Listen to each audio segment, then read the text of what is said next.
কথিত বংশ বিস্তার ভবতা সোমসূর্যয় রাজ্ঞঞ্চ ভয়বংশানাম চরিতম পরমাদ্ভুতম যো দুশ্চ ধর্মশীলস্ব নিতরং মুনি সত্যম তত্রাংশেন অবতীর্ণশ্চ বিষ্ণুর্বীর্যানি সংসিনঃ। বলছেন কথিত বংশ বিস্তার ভবত সোম সূর্যয়, বলছেন আপনি সূর্য বংশের কথা সংক্ষেপে বলেছেন, আমি কোনো কথা বলিনি, কিন্তু এই চন্দ্র বংশের কথা এইভাবে সংক্ষেপে বললে হবে না, আমি বিস্তারিত শ্রবণ করতে চাই। তো এই কথা যখন বলেছেন, সুখদেবজি বলছেন মহারাজ তো আপনি কি জন্যে বিস্তারিত শুনতে চান, আপনি বলুন আপনাকে কি জন্যে আমি এই কৃষ্ণ কথা বিস্তারিত শ্রবণ করাবো। কারণ এই কৃষ্ণ কথা সবাইকে শ্রবণ করানো যায় না। কাকে শ্রবণ করাতে হয় বলছেন, যিনি রসিক আর ভাবুক, যিনি রসিক আর ভাবুক তিনি একমাত্র এই কৃষ্ণ কথা শ্রবণ করতে পারবেন। বলছেন সংসারের মায়ার মধ্যে যিনি ডুবে আছেন তিনি এই কৃষ্ণ কথা শ্রবণ করতে পারবেন না, আর বক্তাও তার সম্মুখে বলতেও পারবেন না, বলেও আনন্দ পাবেন না। বক্তা আনন্দ পাবে কখন, যদি শ্রোতা ভালো হয়, শ্রোতা যদি এমন রসিক হয়, শ্রোতা যদি ভাবুক হয়, শ্রোতা যদি পিপাসা থাকে। শ্রোতার মধ্যে যদি পিপাসাই না থাকে, শুনতে হয় তাই বসেছি, তাহলে ও বলেও কোনো লাভ হবে না, শুনেও কোনো লাভ হবে না। তো এই জন্যে পরীক্ষা করছেন, বলছেন আপনি কি জন্যে শুনতে চান, বিস্তারিত কৃষ্ণ কথা আপনাকে আমি কি জন্যে শ্রবণ করাবো। তখন বলছেন আপনি শুনতে চান আমি কি জন্যে শ্রবণ করব কৃষ্ণ কথা, কারণ তিনি আমাকে এই প্রাণ দ্বিতীয়বার দিয়েছিলেন বলেই আমি এসেছি। তিনি যদি আমাকে মাতৃগর্ভে রক্ষা না করতেন তাহলে তো আমি এতদিন আপনার সম্মুখে থাকতেই পারতাম না। যখন আমি মায়ের গর্ভে ছিলাম তখনই আমাকে সেই অশ্বত্থামা ব্রহ্মাস্ত্র নিক্ষেপ করে মেরে ফেলতে চেয়েছিল, তো আমি তো সেদিনই শেষ হয়ে যেতাম। তো সেদিন আমি আজ আপনার সম্মুখে বসে আছি শুধুমাত্র তারই কৃপাতে। সে আমার মায়ের গর্ভে প্রবেশ করে আমাকে রক্ষা করেছিল বলেই আমি আজ আপনার সম্মুখে বসে আছি। তো এই দিক থেকে বিচার করতে গেলে সে আমার ভাই, ভগবান পরীক্ষিত মহারাজের ভাই, কারণ একই গর্ভে বাস করেছেন। তো বলছেন একই গর্ভে যে বাস করে সে হচ্ছেন সহোদর, সহোদর মানে একই উদরে বাস করেছি, সেই জন্যে ভগবান আমার ভাই, সে আমাকে নূতন জীবন দান করেছে, এই জন্যে আমি তার কথা বিস্তারিত শুনতে চাই। আর কেন শুনতে চাই বলছেন, পিতামহ মে সমরে মরঞ্জয়ী দেবব্রতাদ্যায় স্থিরতৈষ্টিমিঙ্গলৈ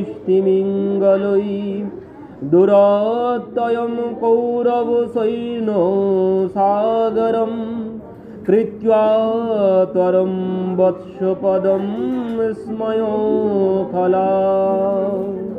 কি বলছেন, পিতামহ মে সমরে মরঞ্জয়ী দেবাব্রতা আদ্যা স্থিতৈষ্টিমিঙ্গলৈ, বলছেন আমার পিতামহ মানে অর্জুন, বলছেন আমার পিতামহগণ মানে পাণ্ডবগণ সেই যে কুরুক্ষেত্রের ময়দানে, সেখানে সৈন্য সমুদ্র, সেখানে কৌরব সৈন্যদের সম্মুখে আমার যেই 5 জন পিতামহ, তাদের এই সৈন্য সমুদ্র পার হওয়া ক্ষমতা তাদের ছিল না, তারা কিছুতেই পার হতে পারত না।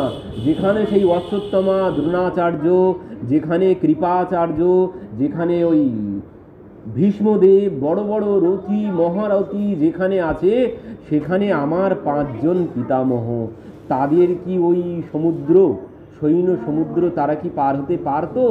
তার কৃপা না হলে কিছুতেই তারা ওই সৈন্য সমুদ্র পার হতে পারত না। বলছে আমার পিতামহগণ এই সৈন্য সমুদ্র কিভাবে পার হয়েছে, বলছেন ওই যেভাবে ওই গোষ্পদ সমুদ্র পার হয়েছে, কিন্তু মনেই হয়নি যে তারা সমুদ্র পার হয়েছে, যেন ওই সেই গোষ্পদ, একটি গাভীর চরণে যে গর্ত হয়, সেই গর্তে যতটুকু জল থাকে, তো বলছেন সেই গোষ্পদ পার হতে কোনো কষ্ট হয়?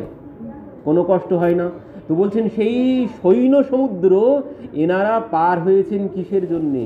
বলছেন সেই সৈন্য সমুদ্র এনারা পার হয়ে গেছেন যেন ওই গোষ্পদের মতো। সৈন্য সমুদ্র সমুদ্র বলে মনেই হয়নি, ওই গোষ্পদের মতো তারা পার হয়ে এসেছেন 5 জনা। কার জন্যে? বলছেন গরল সুধারি পুকর মিতালি গোপদ সিন্ধু অনল শীতলাই। বলছেন গরল সুধা রিপু করই মিতালি। বলছেন তিনি যদি কৃপা না করেন, কোনোদিন সম্ভব হতো না, তার কৃপাতে ওই বিষ গরল সুধা হয়ে যায়। তিনি যদি কৃপা করেন, তার কত কত প্রমাণ। প্রহ্লাদ মহারাজ বিষ পান করলেন, মীরাবাই বিষ পান করে নিলেন, কারও কোনো কিছু হয়নি। এনারা কালকুট বিষ, যে বিষ মীরাবাই 1 বাটি পান করে নিলেন, কোনো কিছু হলো না। রানা বলছে যে বিষ বানিয়েছে সে বিষ বানায়নি ঠিক করে, কোনো কিছু 2 নম্বরই করেছে। তো যে বিষ বানিয়েছে তাকে ডেকে নিয়ে এসো। ডেকে নিয়ে আসা হলো, তুমি কেমন বিষ বানিয়েছো পরীক্ষা দিতে হবে। মহারাজ পরীক্ষা দিতে গেলে তো আমি বাঁচবো না, আমি ওসব শুনতে চাই না, আগে পরীক্ষা দাও। মীরা 1 বাটি বিষ পান করে নিল, তার কোনো কিছু হয়নি, তুমি বিষ বানাওনি ঠিক করে, তুমি কিছু 2 নম্বরই করেছো। তো বলছেন মহারাজ দেখবেন আমি বিষ ঠিক করে বানিয়েছি কিনা। তখন সেই বাটি ছিল, বাটিতে একটু লেগেছিল গায়ে, ওই শুধু একটু আঙুল দিয়ে সেটাই জিভে স্পর্শ করেছেন মাত্র, সঙ্গে সঙ্গে সেখানে সে প্রাণ ত্যাগ করেছে। কিন্তু মীরাবাই সেই 1 বাটি বিষ পান করে নিয়েছেন, তার কোনো কিছু হয়নি। কেন হয়নি? বলছেন যাকে ভগবান কৃপা করবেন তিনি, তার কাছে এ সমুদ্র কোনো কিছুই না, এ সমুদ্র তিনি ওই গোষ্পদের মতো পার হয়ে যাবেন। তো তার জন্যে কি চাই? তার জন্যে ভগবানের কৃপা চাই, তা না হলে কোনোদিন কোনো কিছু সম্ভব নয়। তো বলছেন এই জন্যে তার কৃপাতেই আমার পিতামহগণ এই সেনা সমুদ্র অতিক্রম করেছে, এই জন্যে তার কথা আমি বিস্তারিত শুনতে চাই। আর বলছেন আমার কিছু প্রশ্ন আছে। কি প্রশ্ন? বলছেন একটা মা শব্দের মধ্যে কত মমতা লুকিয়ে আছে, একটা মা শব্দের মধ্যে কত মমতা লুকিয়ে আছে।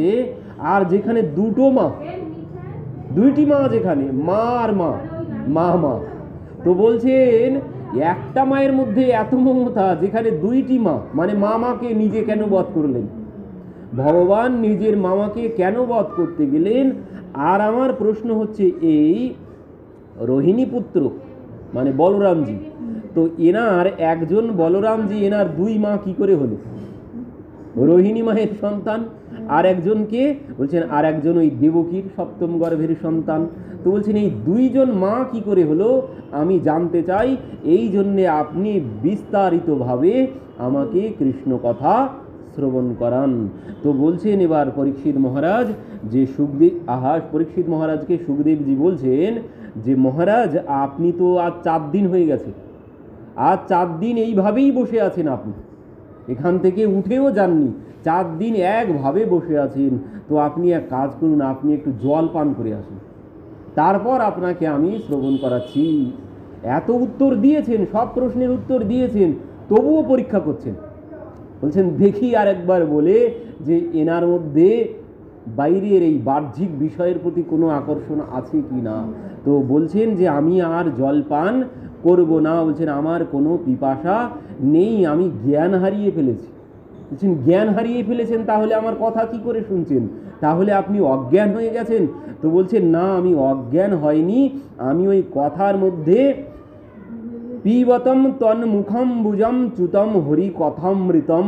বলছেন আপনার ওই কথামৃত শ্রবণ করে আমি যেন ওই অজ্ঞানীর মতো হয়ে গেছি, আমার আর কোনো জ্ঞান নেই। ওই কথার মধ্যে, আমি ওই কথামৃতের মধ্যে আমি ডুবে গেছি, আমার আর কোনো বাহ্যিক কোনো কিছু নেই, আমার কোনো পিপাসা ক্ষুধা তৃষ্ণা কোনো কিছু নেই, আপনি আমাকে কথা শ্রবণ করান। এই কথা যখন বলেছেন, এবার সুখদেবজি একটু নড়ে চড়ে বসেছেন। বলছেন তাহলে একজন উপযুক্ত শ্রোতা পেয়েছি, এনাকে শ্রবণ করানো যায়, কারণ শ্রোতা না হলে যেখানে সেখানে শ্রবণ করিয়ে আনন্দ হয় না। শ্রোতা যদি প্রকৃত শ্রোতা হয় তাহলে বলে আনন্দ হবে, আর এই শ্রোতা যদি শ্রোতা হয় তাহলে বক্তা বকবক করে চলে যাবে।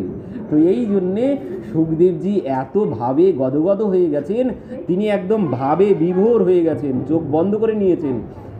পরীক্ষিত মহারাজ ভাবে তো বিভোর হয়ে আছেন, সুখদেবজিও ভাবে বিভোর হয়ে এবার কৃষ্ণ কথা বলতে শুরু করেছেন। বলছেন, পৃথিবীতে যে সময় দুষ্ট রাজাদের প্রভাব বেড়ে গেল, জরাসন্ধ আদি, কংস আদি রাজাদের প্রভাব যখন এই পৃথিবীতে বেড়ে গেল, তখন পৃথিবী মাতা এই দুষ্টদের ভার আর সহ্য করতে পারছেন না। তো পৃথিবী মাতা গোমাতার রূপ ধারণ করলেন। গোমাতার রূপ ধারণ করে তিনি গেলেন ব্রহ্মার কাছে। ব্রহ্মা সেই গোমাতাকে নিয়ে গেলেন ভগবানের কাছে। ভগবানের কাছে গিয়ে বললেন, প্রভু, এই পাপীদের ভার আমি আর সহ্য করতে পারছি না, আপনি আমাকে এই পাপীদের ভার থেকে মুক্ত করুন। ভগবান বললেন, তোমার কোনো চিন্তা নেই মা, তুমি ফিরে যাও, আমি খুব শীঘ্রই তোমার ভার হরণ করার জন্যে আমি পৃথিবীতে আসছি। গো ব্রাহ্মণ্য হিতায়চ ভগবানের প্রণাম মন্ত্রে বলা হয়। তো এই জন্যে গো ব্রাহ্মণ্য হিতায়চ বলছেন, আমার ভক্তদের কল্যাণের জন্যে, গো ব্রাহ্মণের রক্ষার জন্যে আমি ধরাধামে আসছি। বসুদেব গৃহে সাক্ষাৎ ভগবান পুরুষ পরঃ, জনিষ্যতে তৎপ্রিয়ার্থম সম্ভবন্তু সুর স্ত্রিয়ঃ। তো এবার ব্রহ্মা ফিরে এলেন ভগবানের বৈকুণ্ঠ থেকে। ব্রহ্মা পৃথিবী মাতাকে, গোমাতাকে নিয়ে ফিরে এলেন। এসে ব্রহ্মা সমস্ত দেবতাদেরকে বললেন, কি বলছেন? বসুদেব গৃহে সাক্ষাৎ ভগবান পুরুষঃ পরঃ, জনিষ্যতে তৎপ্রিয়ার্থম সম্ভবন্তু সুরস্ত্রিয়ঃ। বলছেন, ভগবান খুব শীঘ্রই বসুদেব গৃহে সাক্ষাৎ, ভগবান বসুদেব গৃহে অবতীর্ণ হবেন। আর তিনি নিজে একা আসবেন না, আপনি ভগবান তার প্রিয়াকেও নিয়ে আসবেন সাথে, তিনি একা আসবেন না।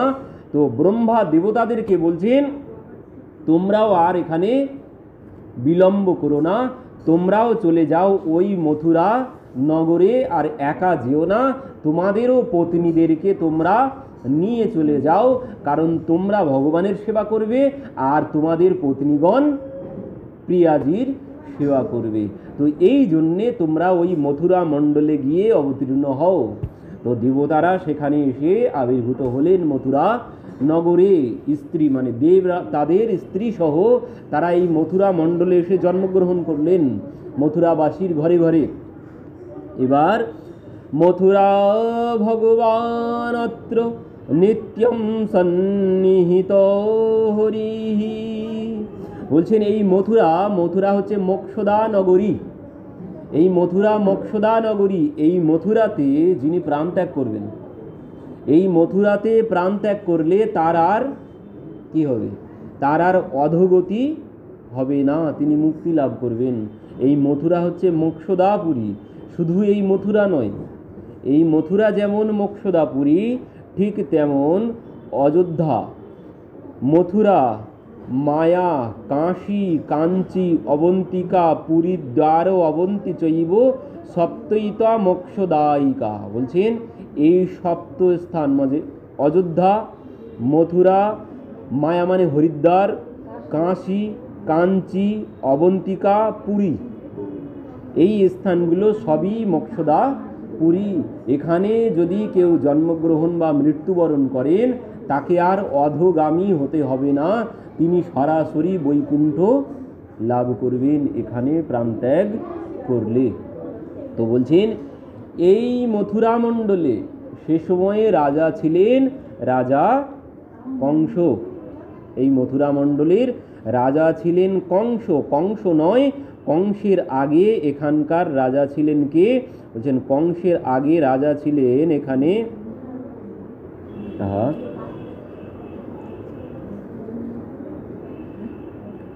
উগ্রসেন।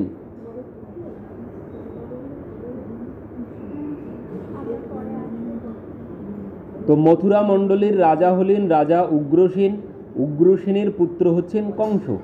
তো এই কংস কি করেছেন, নিজের পিতাকে কারাগারে বন্দি করেছেন, বন্দি করে নিজে রাজা হয়েছেন কংস, নিজে রাজ সিংহাসনে বসেছেন নিজের পিতাকে বন্দি করে। এবার পিতাকে বন্দি করে যখন তিনি রাজ সিংহাসনে বসেছেন, প্রজাদের মধ্যেই এমনিতেই রাজার সম্পর্কে একটা খারাপ ধারণা এসেই গেছে, কারণ আমাদের এই মহারাজ ভালো না, কারণ তিনি নিজের পিতাকে নিজে হাতে কারাগারে বন্দি করেছেন। তারা কি কেউ ভালো বলে? প্রজারা কেউ ভালো বলছেন না। তো এবার মহারাজ কংস তিনি মন্ত্রীদের সাথে আলোচনা করছেন যে প্রজারা তো আমার পক্ষে কেউ নেই, তো এখন আমি করব কি? এই প্রজাদের নিজের পক্ষে যদি আমি না আনতে পারি তাহলে তো সিংহাসনে বেশি দিন থাকা যাবে না। প্রজারা যদি আন্দোলন করে তো সিংহাসনে বসা যাবে না। প্রজাদের ইচ্ছাতেই আমি সিংহাসন, যদি প্রজারা যদি আমাকে না ভালোবাসে আমি কিছুতেই এই সিংহাসনে থাকতে পারবো না। প্রজারা আন্দোলন করলেই আমাকে এখান থেকে সরিয়ে দেবে। তো এখন এই প্রজাদেরকে আমি আমার অনুকূলে কি করে আনবো? মন্ত্রীদের সাথে তিনি আলোচনা করতে শুরু করলেন। তো মন্ত্রীরা বললেন, মহারাজ আপনি এমন কিছু একটা কাজ করুন যাতে প্রজারা সবাই আপনাকে ভালোবাসে। তো বলছেন কি করব?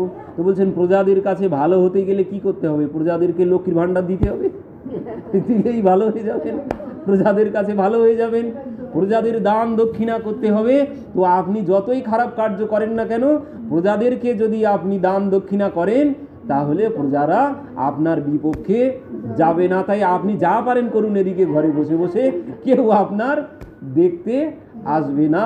আপনি প্রজাদের কিছু দান দক্ষিণা করতে থাকুন, দেখবেন সব প্রজারা আপনার মাথায় করে রেখে দেবে। তো এবার ওই পথই নিয়েছে, সবাইকে ওই লক্ষ্মীর ভাণ্ডার দিতে শুরু করলেন কংস, যাতে প্রজারা আমার দলে চলে আসে। এবার কি হয়েছে, এর মধ্যেই আরও একটা সুযোগ এসে গেল। সুযোগটা কি? সুযোগটা হচ্ছে ওই খুঁড়তুতো বোন দেবকীর বিবাহ, দেবকী বসুদেবের বিবাহ। তো এই কথা শ্রবণ করে কংস দেখলেন এই সুযোগ সবার কাছে ভালো হওয়ার।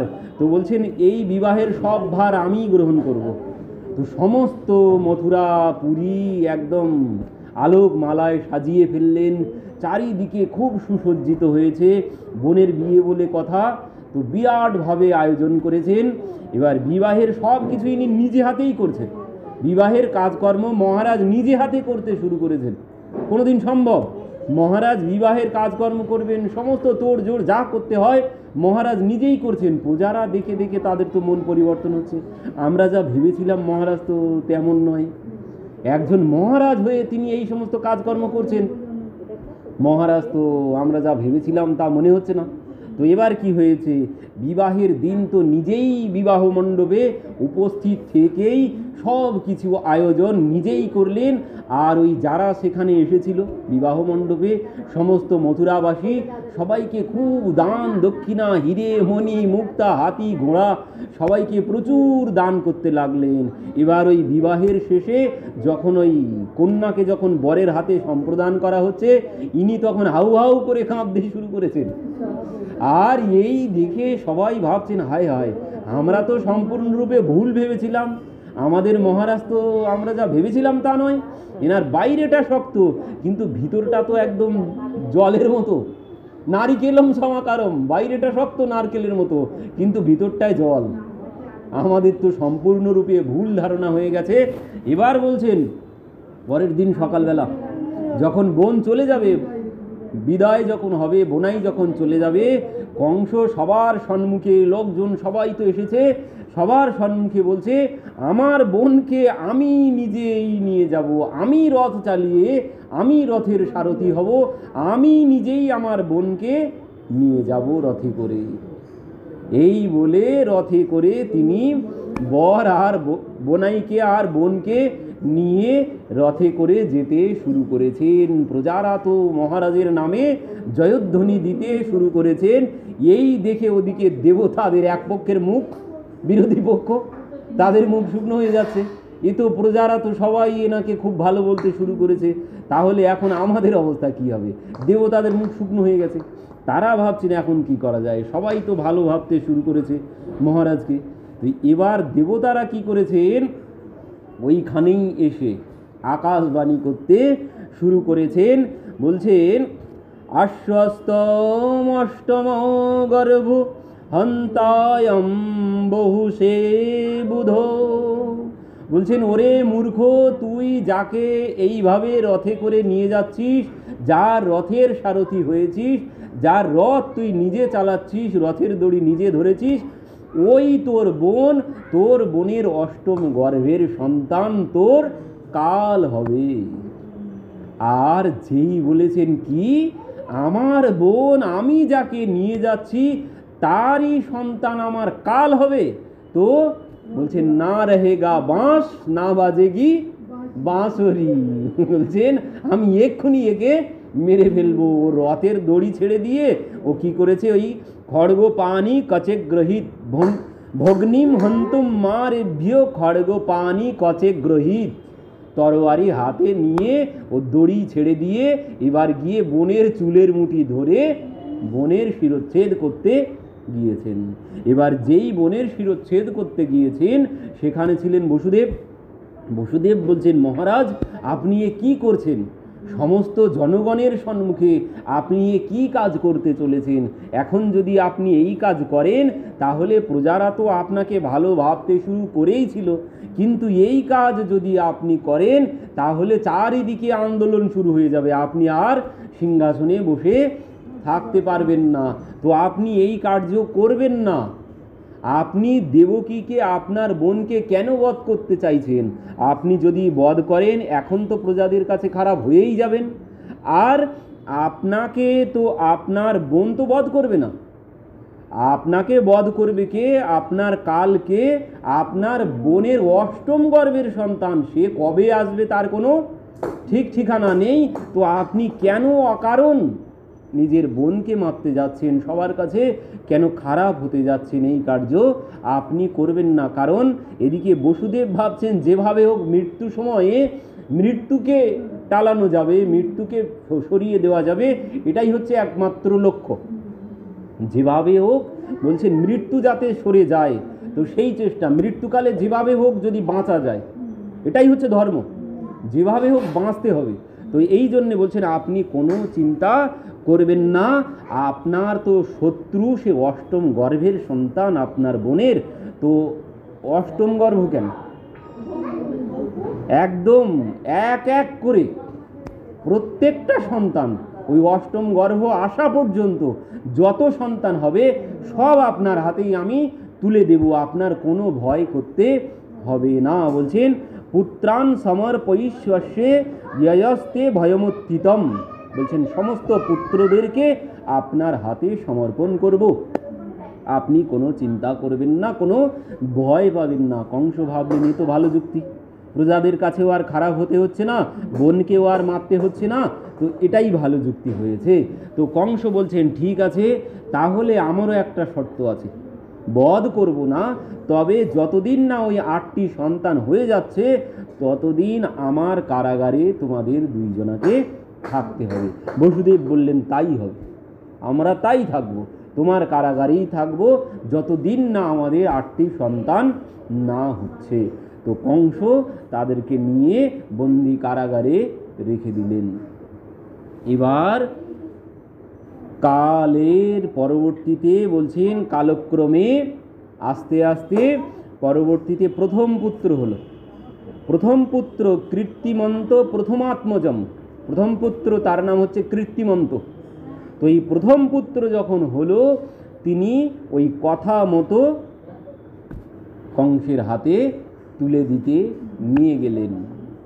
এবার বসুদেব যখন সেই প্রথম পুত্রকে নিয়ে গেলেন তুলে দিতে কংসের হাতে, কংস দেখে বলছে হায় হায়, এ তো প্রথম পুত্র, আর এত সুন্দর এইটুকু ছোট্ট বাচ্চা কেমন খিলখিল করে হাসছে, এ আমার কি ক্ষতি করবে, এ আমাকে কি বধ করবে। তো বসুদেব তোমার কথা তুমি রেখেছো, তার জন্য আমি খুব খুশি হয়েছি, তো আমি এই পুত্রকে তোমাকে দিয়ে দিলাম, একে আমি অকারণ কেন হত্যা করতে যাব, তো আমি একে দিয়ে দিলাম, তুমি নিয়ে যাও, একে আমি বধ করব না। এমন সময় দেবতারা ভাবলেন এ তো উল্টো হয়ে যাচ্ছে, ওর পাপ তো পূর্ণ হবে না, সন্তানদেরকে যদি না হত্যা করে। তো সঙ্গে সঙ্গে দেবতারা দেবর্ষি নারদকে পাঠিয়ে দিলেন। দেবর্ষি নারদ সেখানে এসে উপস্থিত। দেবর্ষি নারদ যখন আসছেন সম্মুখে, এসেছেন দেখেই কংস সিংহাসন থেকে উঠে দাঁড়িয়েছেন। উঠে দাঁড়িয়েই বলছেন, আসুন আসুন দেবর্ষি, আসুন আসুন। দেবর্ষি এদিকে যাচ্ছেন, ওদিক থেকে বসুদেব চলে যাচ্ছেন অন্য দরজা দিয়ে। দেবর্ষি আগে গিয়ে যখন কংস বসতে দিয়েছেন, দেবর্ষি বলছেন বসছি পরে, আগে বলুন ওইখান দিয়ে এক্ষুনি চলে গেল কে? ওই দরজা দিয়ে এক্ষুনি কে চলে গেল আপনার এখান থেকে? কংস বলছেন কেউ না, আমার বোনাই। তো আপনার বোনাই এখানে কি জন্য এসেছিল? আপনার বোনাই তো এখন কারাগারে থাকার কথা, তো এখন এখানে কি জন্য এসেছে? কংস বলছে আমার বোনাই যে কথা দিয়েছিল তার 8টি সন্তান আমার হাতে তুলে দেবে, তো সেই সন্তানদের মধ্যে প্রথম সন্তান হয়েছিল, তো সেই প্রথম সন্তান আমার হাতে তুলে দিতে সে নিয়ে এসেছিল। তো আপনি কি বললেন? আমি বললাম এ তো প্রথম সন্তান, আর এইটুকু সন্তান এ আমার কি করবে, এ আমাকে কোনো কিছু করতে পারবে না, তো আমি সেই জন্যে সেই সন্তানকে ফিরিয়ে দিলাম। এবার যেই বলেছেন আমি সেই সন্তানকে ফিরিয়ে দিয়েছি, দেবর্ষি নারদ বলছেন হায় হায় মহারাজ, আপনার তো মাথায় কোনো বুদ্ধি নেই। এবার দেবর্ষি নারদ গিয়েছিলেন, হাতে একটা পদ্ম ফুল হাতে করে নিয়ে দেবর্ষি নারদ গেছেন, গিয়ে এবার মহারাজের সম্মুখে সেই পদ্ম ফুলটা ধরেছেন।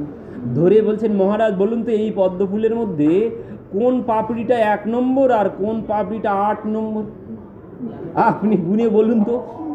এবার ওই কংস এক মাথার থেকে গুনতে গুনতে যাচ্ছেন, 1 2 3 4 5 6 7 8, আবার বলছেন আবার গুনুন, আবার 1 2 3 4 5 6 7 8, আবার গুনুন, আবার 1 2 3 4 5 6 7 8, এইভাবে গুনে যাচ্ছেন। তো একের পর এক ঘুরতেই থাকছে, নির্দিষ্ট কোনো 1 আর নির্দিষ্ট কোনো 8 বলে এখানে কোনো কিছু নেই। বলছেন মহারাজ দেবতাদের গণনাও ঠিক এমনই, কোনটা যে 8 আর কোনটা যে 1 আপনি বুঝতে পারবেন না দেবতাদের হিসাব। ওই যে 8 নম্বরটাই তো 1 হতে পারে, 8 7 6 5 4 3 2 1 এভাবেও তো হতে পারে। তো এই জন্যে মহারাজ আপনি কাউকে ছাড়বেন না, সব আপনার শত্রু। এবার যেই বলছেন গুরুদেব আমি আপনার কথা বুঝতে পেরেছি। সঙ্গে সঙ্গে এই কে আছিস, বসুদেবকে ডেকে নিয়ে আয়। এবার বসুদেবকে ডেকে নিয়ে আসা হলো। বসুদেব সেই সন্তানকে হাতে তুলে দিলেন, সে আছাড় মেরে সেই সন্তানকে সেখানে বধ করলেন। একে একে 6 সন্তানকে কংস বধ করলেন, একে একে 6 সন্তানকে কংস বধ করলেন। সপ্তমম বৈষ্ণবম ধামম যমনন্তম প্রচক্ষতে গর্ভে বভূব দেবক্য হর্ষশোক বিবর্ধনঃ। একে একে কংস 6 সন্তানকে হত্যা করলেন। এখানে বলছেন ওই মূর্খ আর শঙ্খ নিজে নিজে বাঁচতে পারে না, মূর্খ আর শঙ্খ কোনোদিন নিজে নিজে বাজে না, অন্যের ফুঁতেই বাজে। মূর্খ আর শঙ্খ অন্যের ফুঁতেই বাজে, নিজে নিজে কোনোদিন মূর্খও চলতে পারে না, অন্যের যুক্তিতে চলে।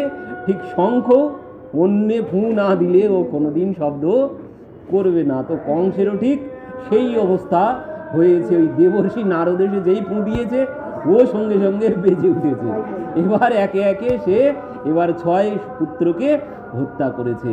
পরবর্তীতে এবার সপ্তম গর্ভ যখন এসেছে, ভগবান শেষজিকে বললেন যে তুমি এবার সপ্তম গর্ভে যাও, কারণ তুমি এর আগে আমার ভাই ছিলে, মানে লক্ষ্মণজি। তো তুমি তখন আমার অনেক সেবা করেছো, আর লক্ষ্মণজিরও ইচ্ছা ছিল, মনের ইচ্ছা ছিল, তিনি একদিন বলেইছিলেন যে এর পরে আগামীতে যখন আমরা যাব তখন আমি আর ছোট হয়ে যেতে চাই না, আমি বড় হয়ে যেতে চাই। কেন? তখন প্রভুকে বলছেন যে আমি যখন কাউকে কোনো কিছু বলতে যাই, মানে কেউ যখন তোমাকে কিছু বলে, আমি তো সহ্য করতে পারি না। আমি যখন তাকে কিছু বলতে যাই, সঙ্গে সঙ্গে তুমি আমাকে বসিয়ে দাও, ভাই বসো, ভাই কোনো কথা বলো না। যেমন সেই মহারাজ জনকের সভায় মহারাজ জনক যখন বলছেন পৃথিবীতে বীর নেই, পৃথিবী এখন বীরবিহীন হয়ে গেছে, আর যেই বলেছেন লক্ষ্মণজি সেখানে দাঁড়িয়ে উঠেছে, বলছে জনক মহারাজ আপনার এই কথা বলা উচিত হয়নি, যেখানে স্বয়ং রঘুকুল শিরোমণি রামচন্দ্র বসে আছে